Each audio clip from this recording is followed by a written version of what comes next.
মোদী সরকার হঠাৎ করেই সারা দেশে E20 পেট্রোল চালু করেছেন। অর্থাৎ এখন আমরা যে পেট্রোল কিনছি তাতে 80% পেট্রোল আর 20% ইথানল রয়েছে।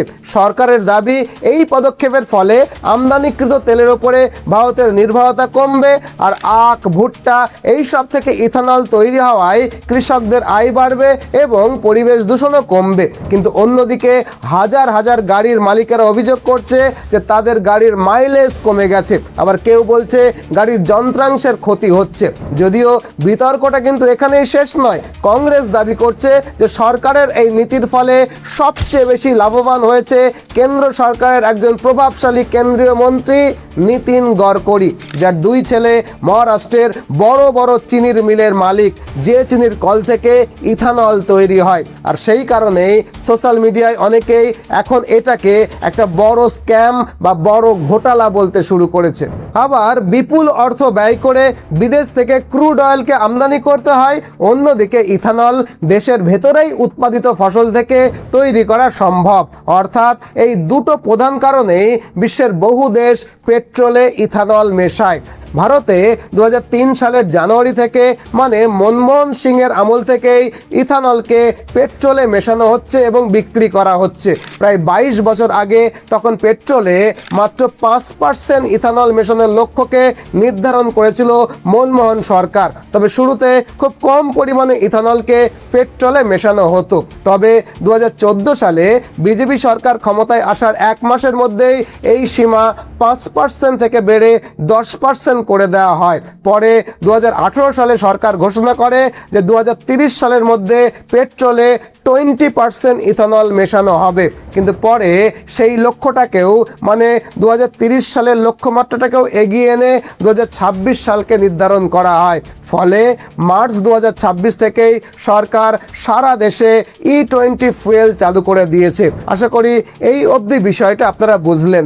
এখন প্রশ্ন হলো যে হঠাৎ করে সরকার তাদের লক্ষ্যমাত্রাকে 4 বছর এগিয়ে কেন আনলো এবং পেট্রোলের সঙ্গে 20% ইথানল মেশানোর ব্যাপারে সরকার কি কি যুক্তি দিচ্ছে, এর উত্তরগুলো আমরা জানবো আমাদের পরবর্তী চ্যাপ্টারে। তাই প্রশ্ন হলো যে আসল সত্যিটা কি? E20 কি সত্যিই ভারতের ভবিষ্যৎ জ্বালানির জন্য একটা গুরুত্বপূর্ণ পদক্ষেপ, নাকি E20 পেট্রোল ব্যবহার করার ব্যাপারে সরকারের তাড়াহুড়োতে সাধারণ মানুষ অপ্রয়োজনীয় সমস্যার মুখে পড়েছে আর লাভের লাভ হয়েছে নীতিন গডকরির পরিবারের? আজকের এই ভিডিওটাতে আমরা তথ্য, পরিসংখ্যান, কংগ্রেসের ইথানল ঘোটালার দাবি, সরকারের পাল্টা দাবি, এর সব কিছু বিশ্লেষণ করে E20 ফুয়েলের পুরো গল্পটাকে বুঝে নেওয়ার চেষ্টা করব। তবে নীতিন গডকরির সেন্সিটিভ বিষয়টা আমরা আলোচনা করব এই ভিডিওর একেবারে শেষে গিয়ে। আশা করি ভিডিওটা শুরু থেকে শেষ অবধি একটু ধৈর্য নিয়ে দেখবেন। তবে তার আগে একটা 1 মিনিটের বিরতি, আশা করি সহানুভূতির সঙ্গে বিষয়টা বিবেচনা করবেন। দেখুন, আমাদের একটা প্রতিষ্ঠান রয়েছে, আপনারা জানেন, মিশন MBBS কলকাতা, যারা দীর্ঘ 10 বছর ধরে সাধ্যের মধ্যে খরচে জর্জিয়া, রাশিয়া, উজবেকিস্তানের মতো বিদেশের মেডিকেল কলেজ থেকে MBBS পাশ করিয়ে আনছে। বিদেশের মেডিকেল কলেজে অ্যাডমিশন, অ্যাকোমোডেশন, ভিসা প্রসেসিং, যদি দরকার হয় ব্যাংক লোন, কারেন্সি এক্সচেঞ্জ, এমনকি মেডিকেল কলেজ পর্যন্ত পৌঁছে দেওয়ার সব ব্যবস্থা আমরাই করি। এক কথায় বিদেশ থেকে MBBS করার ক্ষেত্রে যা যা সাপোর্ট লাগে তার সব কিছুই আমরা, মানে মিশন MBBS কলকাতা, আপনাকে প্রোভাইড করব। তাই আপনার ছেলে বা মেয়ে যদি ফ্রেশার্স হয় বা ড্রপার হয়, তাহলে আমাদেরকে এই ফোন নাম্বারে ফোন করে বিস্তারিত জানতে পারেন, অথবা একটা অ্যাপয়েন্টমেন্ট ফিক্স করে আমাদের কলকাতার অফিসে এসেও কথা বলতে পারেন। কলকাতার অফিসে এলে আপনার সঙ্গে আমার দেখা হবে। তো চলুন এবার মূল আলোচনায় ফিরি। চ্যাপ্টার 1, E20 পেট্রোল কি? দেখুন, কেন্দ্রীয় সরকারের রিসেন্ট পলিসি অনুযায়ী বর্তমানে পেট্রোল পাম্পগুলো থেকে আমরা যে পেট্রোল নিচ্ছি সেটা এখন আর 100% বিশুদ্ধ পেট্রোল নয়। বর্তমানে পেট্রোল পাম্পগুলো থেকে E20 পেট্রোল দেওয়া হচ্ছে। অর্থাৎ এখন আমরা যে পেট্রোল কিনছি তাতে 80% রয়েছে পেট্রোল আর 20% ইথানল থাকছে। এখন কেন এটা করা হচ্ছে, এর পেছনে সরকারের যুক্তি কি, সেটা বোঝার আগে প্রথমে আমাদের বুঝতে হবে যে ইথানল আসলে কি এবং কেন এটাকে পেট্রোলের সঙ্গে মেশানো হচ্ছে। দেখুন, রাসায়নিকভাবে দেখলে ইথানল হলো এক ধরনের স্পিরিট বা অ্যালকোহল, যেটা মদ হিসেবেও ব্যবহৃত হয়। তবে যেহেতু এই ইথানল খুবই দাহ্য, তাই একে বায়োফুয়েল হিসেবেও ব্যবহার করা যায়। এখন আমরা জানি যে অ্যালকোহল বিভিন্ন খাদ্যশস্য থেকেই তৈরি করা সম্ভব। যে সমস্ত খাদ্যে স্টার্চ বা চিনি থাকে সেগুলোকে ফার্মেন্টেশনের মাধ্যমে অ্যালকোহলে রূপান্তরিত করা যায়। যারা বিজ্ঞানের স্টুডেন্ট তারা নিশ্চয়ই এই পদ্ধতিটাও জেনে থাকবেন। তবে বায়োফুয়েল মানে ইথানলের ক্ষেত্রে মূলত আখ এবং ভুট্টা এবং চালের মতো ফসলকে ব্যবহার করা হয়। এর মধ্যে আখ হলো সবচেয়ে বেশি কার্যকর, যদিও ভুট্টা এবং খারাপ কোয়ালিটির চাল থেকেও ইথানল উৎপাদিত হয়। তবে যেহেতু এটা মূলত অ্যালকোহল, তাই মানুষ চাইলে এটাকে মদ হিসেবেও খেতে পারে। সেই কারণে বায়োফুয়েল ইথানলের সঙ্গে মিথানল বা কিছু পেট্রোলিয়াম জাত বিষাক্ত পদার্থকেও মিশিয়ে দেওয়া হয়, যাতে এটিকে আর পান করা না যায়। এখন বিজ্ঞানীরা লক্ষ্য করেছেন যে ইথানল পেট্রোলের সঙ্গে খুব ভালোভাবে মিশে যায় এবং এটা অক্সিজেনেট হিসেবেও কাজ করে, যার ফলে পেট্রোল আরও কার্যকরভাবে পুড়তে পারে। তাছাড়া বিভিন্ন গবেষণায় দেখা গেছে যে ইথানল মিশ্রিত জ্বালানি থেকে তুলনামূলকভাবে কম পরিমাণে বায়ু দূষণ হয়। নীতি আয়োগের একটা বিশ্লেষণ অনুযায়ী আখ থেকে উৎপাদিত ইথানলের ব্যবহার করলে পেট্রোলের তুলনায় প্রায় 65% কম গ্রিনহাউস গ্যাস নির্গত হয়। তাছাড়া আন্তর্জাতিক বাজারে নানান রাজনৈতিক কারণে অপরিশোধিত তেল বা ক্রুড অয়েলের দাম প্রায়ই ওঠানামা করে, আমরা জানি। আবার বিপুল অর্থ ব্যয় করে বিদেশ থেকে ক্রুড অয়েলকে আমদানি করতে হয়। অন্যদিকে ইথানল দেশের ভেতরেই উৎপাদিত ফসল থেকে তৈরি করা সম্ভব। অর্থাৎ এই দুটো প্রধান কারণেই বিশ্বের বহু দেশ পেট্রোলে ইথানল মেশায়। ভারতে 2003 সালের জানুয়ারি থেকে, মানে মনমোহন সিংয়ের আমল থেকেই ইথানলকে পেট্রোলে মেশানো হচ্ছে এবং বিক্রি করা হচ্ছে। প্রায় 22 বছর আগে তখন পেট্রোলে মাত্র 5% ইথানল মেশানোর লক্ষ্যকে নির্ধারণ করেছিল মনমোহন সরকার। তবে শুরুতে খুব কম পরিমাণে ইথানলকে পেট্রোলে মেশানো হতো। তবে 2014 সালে বিজেপি সরকার ক্ষমতায় আসার 1 মাসের মধ্যেই এই সীমা 5% থেকে বেড়ে 10% করে দেওয়া হয়। পরে 2018 সালে সরকার ঘোষণা করে যে 2030 সালের মধ্যে পেট্রোলে 20% ইথানল মেশানো হবে। কিন্তু পরে সেই লক্ষ্যটাকেও, মানে 2030 সালের লক্ষ্যমাত্রাটাকেও এগিয়ে এনে 2026 সালকে নির্ধারণ করা হয়। ফলে মার্চ 2026 থেকেই সরকার সারা দেশে E20 ফুয়েল চালু করে দিয়েছে। আশা করি এই অবধি বিষয়টা আপনারা বুঝলেন। এখন প্রশ্ন হলো যে হঠাৎ করে সরকার তাদের লক্ষ্যমাত্রাকে 4 বছর এগিয়ে কেন আনলো এবং পেট্রোলের সঙ্গে 20% ইথানল মেশানোর ব্যাপারে সরকার কি কি যুক্তি দিচ্ছে, এর উত্তরগুলো আমরা জানবো আমাদের পরবর্তী চ্যাপ্টারে। চ্যাপ্টার 2, সরকারের যুক্তি কি। দেখুন, ভারত সরকার মূলত 4টে কারণে E20 পেট্রোলকে চালু করেছে, আর সবকটা কারণই দেশের অর্থনীতির কথা মাথায় রেখে করা হয়েছে। প্রথমত, আমরা আমাদের প্রয়োজনীয় তেলের 85% বিদেশ থেকে আমদানি করি। আপনারা জানেন, যেটা একদিকে অত্যন্ত ব্যয়বহুল, আবার অন্যদিকে এত বেশি পরিমাণে ডলার দিয়ে এটাকে কিনতে হয় যে আমাদের রুপি দুর্বল হয়ে পড়ে। উদাহরণস্বরূপ 2024-25 অর্থ বছরে ভারতের তেল আমদানির ব্যয় ছিল প্রায় $137 বিলিয়ন। এখন যদি পেট্রোলে 10% ইথানলকে মেশানো হয় তাহলে তেল আমদানির প্রয়োজন প্রায় $13.7 বিলিয়ন কমে যেতে পারে। আবার 20% ইথানল মেশানো হলে বৈদেশিক মুদ্রায় প্রায় $28 বিলিয়ন পর্যন্ত সাশ্রয় হবে। অর্থাৎ দেশের টাকা দেশে থাকবে, একদিকে আমাদের আর্থিক উন্নতি হবে এবং অন্যদিকে ডলারের সাপেক্ষে রুপি যেভাবে পড়ে যাচ্ছে সেই পতনকে অনেকখানি আটকানো যাবে। দ্বিতীয়ত, পেট্রোলে ইথানল মেশানো হলে কৃষকদেরও আয় বাড়বে, কারণ ইথানল সাধারণত ভুট্টা, আখ, চাল এবং অন্যান্য কৃষিজ পণ্য থেকে তৈরি হয়। ফলে ইথানল কারখানাগুলি কৃষকদের কাছ থেকে সেই সমস্ত ফসল কিনলে তাদের অতিরিক্ত আয়ের সুযোগও তৈরি হবে। তৃতীয়ত, ইথানল পেট্রোলের তুলনায় অপেক্ষাকৃত কম কার্বন নিঃসরণ করে, আর তাই জলবায়ু পরিবর্তন মোকাবেলা এবং বায়ু দূষণ কমানোর লক্ষ্যেও ইথানল মিশ্রণকে পরিবেশ বান্ধব বিকল্প হিসাবে দেখা হচ্ছে। চতুর্থত, যেহেতু ইথানল ভারতের মধ্যেই উৎপাদন করা যায়, তাই এটি সৌদি আরব এবং সংযুক্ত আরব আমিরাতের মতো দেশের ওপরে আমাদের নির্ভরতাটাকে অনেকখানি কমিয়ে দেবে। আর এই চারটি কারণে শুধু ভারত নয়, ব্রাজিল এবং যুক্তরাষ্ট্রের মতো দেশগুলোও ইথানল মিশ্রিত পেট্রোলকে ব্যবহার করে। আমেরিকা E20 পেট্রোল আর ব্রাজিল E27 পেট্রোলকে ব্যবহার করে। তবে ব্রাজিলে আখ থেকে খুব সস্তায় ইথানলকে তৈরি করা হয় বলে ওখানকার বেশ কিছু গাড়ি E100-এও কিন্তু চালানো হয়, মানে পেট্রোল ছাড়া শুধুমাত্র ইথানল দিয়েই গাড়ি চালানো হয়। একইভাবে Canada E15, UK, Germany, France E10 পেট্রোলকে ব্যবহার করে। এতে তারা তেল উৎপাদনকারী দেশগুলোর উপরে অতিরিক্ত নির্ভরশীল হয়ে পড়ে না। একই সঙ্গে তাদের উদ্বৃত্ত কৃষিপণ্যও অপচয় না হয়ে কাজে লাগে। এখন এই চারটি কারণ শুনে নিশ্চয়ই আপনার মনে হচ্ছে যে এটা তো দেশের ভালোর জন্যই করা হচ্ছে, কিন্তু প্রশ্ন হলো, যদি E20 দেশের ভালোর জন্যই হয়, তাহলে গাড়ি চালকদের মধ্যে এটা নিয়ে এত পরিমাণে অসন্তোষ কেন? কেন অসন্তোষ, এটা জানবো আমরা পরবর্তী চ্যাপ্টারে। চ্যাপ্টার 3, অসন্তোষ কেন। দেখুন, E20 পেট্রোল চালু হওয়ার পর থেকে অনেকগুলো কারণে গাড়ি চালকদের মধ্যে অসন্তোষ তৈরি হচ্ছে। প্রথম সমস্যা হলো গাড়ি মাইলেজ কম দিচ্ছে। দেখুন, E20 পেট্রোল ব্যবহার করার পর গাড়ি মাইলেজ একটু কম দেবে, এটাই কিন্তু স্বাভাবিক। কেন?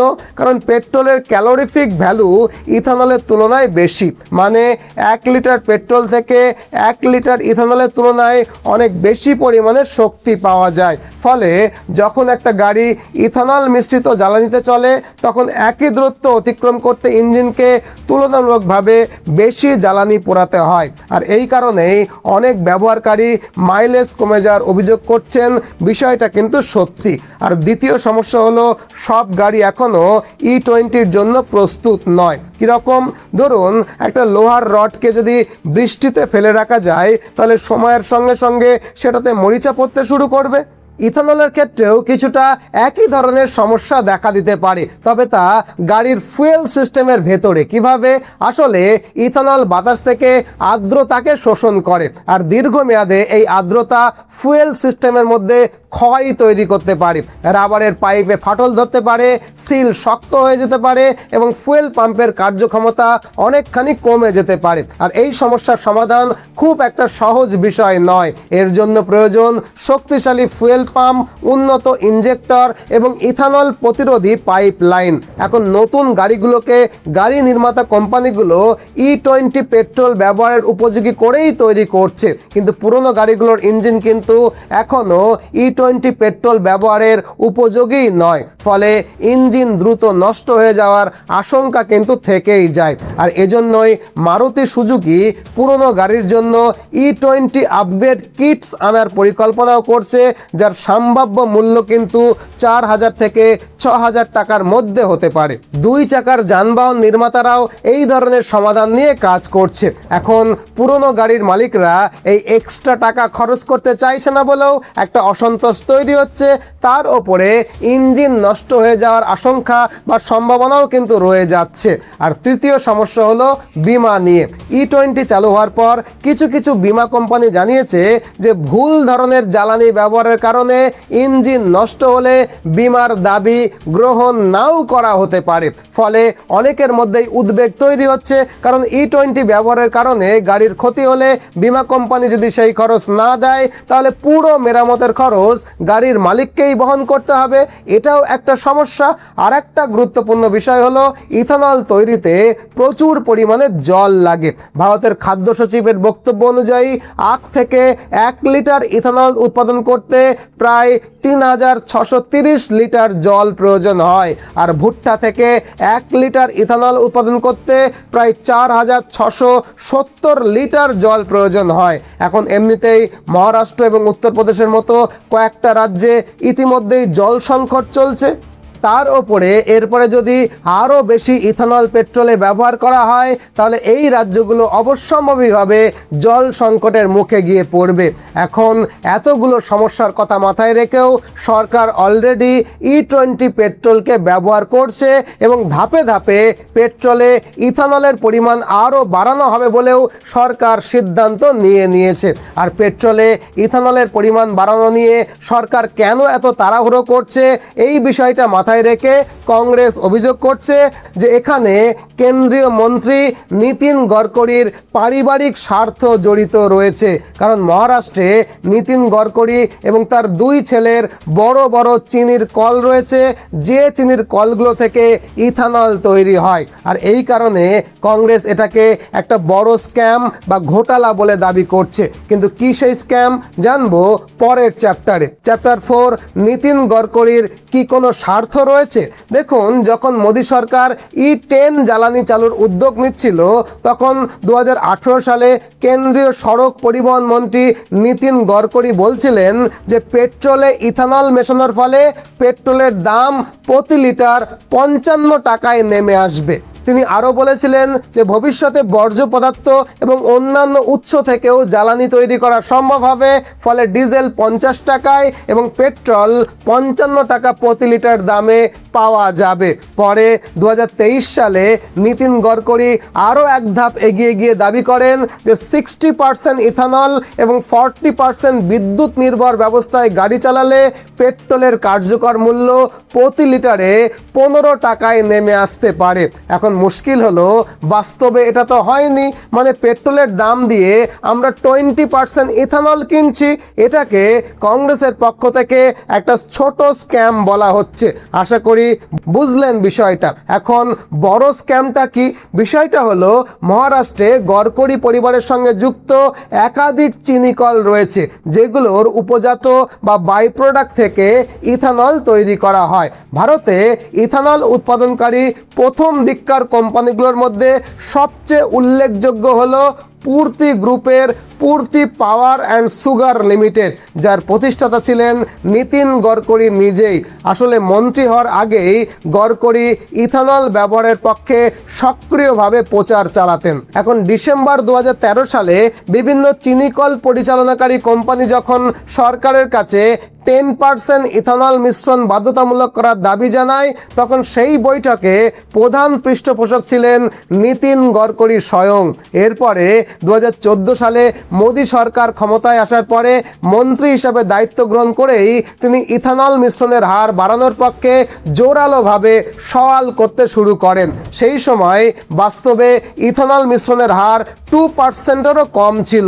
উল্লেখযোগ্য বিষয় হলো অল্প সময়ের মধ্যেই সরকারের নীতিতে পরিবর্তন আসে এবং সরকার পেট্রোলে বেশি পরিমাণে ইথানল মেশানোর সিদ্ধান্ত গ্রহণ করে।